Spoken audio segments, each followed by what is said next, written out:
আসসালামু আলাইকুম। আজ আমরা এই ভিডিওতে দেখব ব্যাকগ্রাউন্ড পজিশন প্রপার্টি সম্বন্ধে। ওকে, ডিফল্টভাবে যখন আমরা একটা ব্যাকগ্রাউন্ড ইমেজ সেট করি সেটা লেফট টপে থাকে। আপনি যদি এটা চান সেন্টারে আনবেন সেটাও সম্ভব, আপনি যদি চান এটা রাইট টপে আনবেন সেটাও সম্ভব। ওকে, তো এই জন্য আমাদের CSS এর আরেকটা প্রপার্টি ইউজ করতে হবে, সেটা হচ্ছে ব্যাকগ্রাউন্ড পজিশন।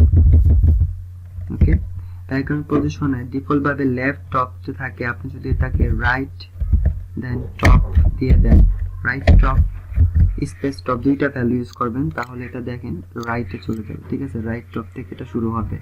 ওকে, সিম্পল। আর ডিফল্ট ভাবে এটা লেফট লেফট টপতেই থাকে, এটাই থাকে এটার মধ্যে।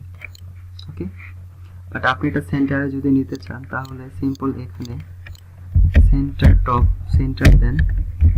টপ দেন, তাহলে এটা সেন্টারে চলে যাবে। ওকে, ব্যাকগ্রাউন্ডটা। তো এটাই হচ্ছে CSS এর ব্যাকগ্রাউন্ড পজিশন প্রপার্টি।